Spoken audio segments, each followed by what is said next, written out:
Hello friends, welcome back to my YouTube channel schooling classes. जो भी बच्चे इस साल 10वीं और 12वीं का बोर्ड पेपर दिए थे उनके लिए बहुत ही बुरी खबर है। इतना ज़्यादा बुरा है कि वे देखकर परेशान भी हो सकते हैं, क्योंकि आप लोग भी जानते हैं कि बढ़ते कोरोना के मामलों को देखते हुए 10वीं के बच्चों को जनरल प्रमोशन दे दिया गया था, जबकि 12वीं के बच्चों को घर बैठे एग्जाम लिया गया था। लेकिन मंडल के अधिकारियों ने नई दुनिया को एक इंटरव्यू में बताया है कि आप लोगों का जो रिजल्ट अभी बन रहा है उस रिजल्ट में आप लोगों का कोरोना महामारी का जिक्र होगा। देखिए यहाँ पे लिखा हुआ है, सीजी बोर्ड 10वीं 12वीं अंक सूची में होगा कोरोना महामारी का जिक्र। अब रही बात ये कि अगर अंक सूची में कोरोना महामारी का जिक्र होता है तो आप लोगों के लिए क्यों मुसीबत है ये, ठीक है। आप लोगों को कंप्लीट इन्फॉर्मेशन इस वीडियो में आप लोगों को देने वाला हूं, बताने वाला हूं कि आप लोगों के लिए इसके नुकसान क्या क्या हैं। फायदे तो मैं नहीं बता सकता क्योंकि नुकसान ज़्यादा है इसमें, ठीक है। तो अगर आप मेरे इस चैनल पे नए हैं तो आपसे रिक्वेस्ट रहेगी कि आपके सामने रेड कलर का बटन दिख रहा है, उसको दबाकर सब्सक्राइब जरूर कर लें। देखिए, रायपुर नई दुनिया प्रतिनिधि के द्वारा एक आर्टिकल छापा गया था जिसमें लिखा गया है, छत्तीसगढ़ माध्यमिक शिक्षा मंडल ने 10वीं बोर्ड की परीक्षा का परिणाम आंतरिक मूल्यांकन के आधार पर घोषित करने का फैसला लिया है, ठीक है। तो आप भी जानते हैं, आप लोगों का जो भी क्लास 10th वाले का रिजल्ट आया था वो आंतरिक मूल्यांकन पे आया था, जिसमें कि 4.25 लाख बच्चों की अंक सूची परीक्षा पद्धति का जिक्र भी होगा।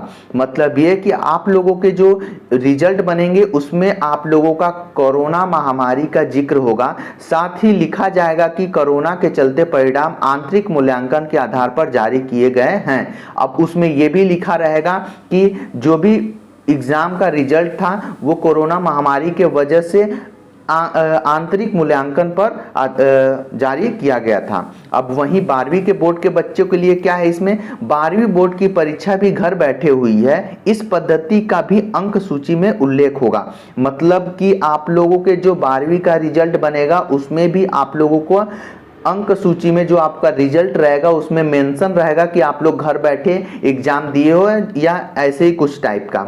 इसका मतलब ये है कि आप लोग का 10वीं का जो कहीं भी आप अगर अप्लाई करते हो तो उसको आप लोगों को ज़्यादा मान्यता नहीं दी जाएगी, क्योंकि जैसे आप प्राइवेट में कहीं भी अपने 10वीं और 12वीं के रिजल्ट को दिखाते हो तो वो आपके परसेंटेज देखकर आपको नौकरी पे या तो रख भी सकते हैं या तो नहीं भी रख सकते हैं, तो उनकी मामला है। लेकिन जहां तक मुझे लगता है उसकी वैल्यू बहुत कम होगी, क्योंकि आप लोग खुद से पढ़ के ये जो परसेंटेज है उसको नहीं लाए हो।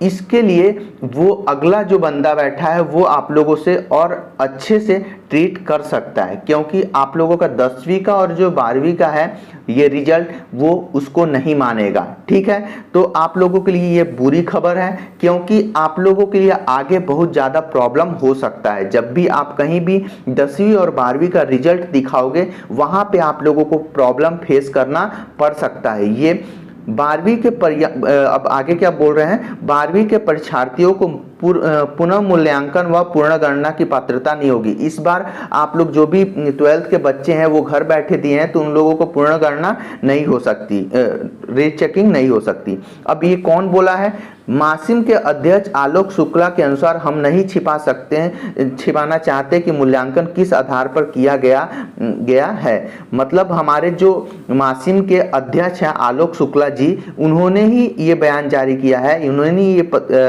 पेपर में बताया है कि हम लोग छुपाना नहीं चाहते कि किस आधार पर 10वीं और 12वीं के बच्चों को आगे प्रमोट किया गया है। 10वीं परीक्षा परिणाम 100% रहा, वहीं 12वीं की बोर्ड परीक्षा का परिणाम उत्तर पुस्तिका घर ले जाकर लिखे हैं सभी बच्चे, ठीक है। तो जो ये 12वीं का रिजल्ट है वो जुलाई के पहले सप्ताह में जारी कर दिया जाएगा, ऐसा उनका कहना है। ये भी बताएं कि जुलाई के पहले सप्ताह में जो रिजल्ट है उसको जारी कर देंगे। छत्तीसगढ़ राज्य ओपन की 10वीं 12वीं की परीक्षा 21 जून से घर बैठे ली जाएगी। अब 10वीं की जो ओपन बोर्ड की है उनकी भी परीक्षा घर बैठे ही होगी। तो ये आप लोगों के लिए एक बहुत ही प्रॉब्लम क्रिएट करने वाला न्यूज़ था, जो कि मैं जानता हूं अपने आप विवेक से काम लेंगे। आप लोगों का जो रिजल्ट है उसमें आप लोगों का मेंशन रहेगा, जैसे कि मैं पहले ही डाउट आप लोगों को दिखा दिया था, पहले ही वीडियो में बता दिया था कि ऐसा कुछ ना कुछ हो सकता है आपके रिजल्ट में। अब इसका मतलब ये हुआ कि आपके रिजल्ट की वैल्यू बहुत कम हो जाएगी, क्योंकि आप खुद सोचो आज से 10 साल बाद किसी को याद होगा क्या कि कोरोना आया था? जो रिजल्ट आप लोगों के देखेगा और उस पर आप लोगों को कहीं जॉब देगा, अगर उसको याद नहीं रहा तो वो क्या देखेगा कि आप ऐसे कैसे पास हो गए हो, ठीक है, आपको इतना नंबर कैसे, अगर आप लोगों को इतना नंबर मिला है तो आपको उतना नॉलेज भी होगा, ठीक है। तो इस तरह की बातें की जाएंगी। अगर मेरे इस वीडियो से थोड़ा भी आप लोगों को इन्फॉर्मेशन मिला हो, नॉलेज मिला हो, तो इस वीडियो को अपने सभी ग्रुप में, जो भी व्हाट्सएप ग्रुप है, ज़्यादा से ज़्यादा शेयर करें ताकि सभी बच्चों को इसके बारे में पता चल सके। धन्यवाद।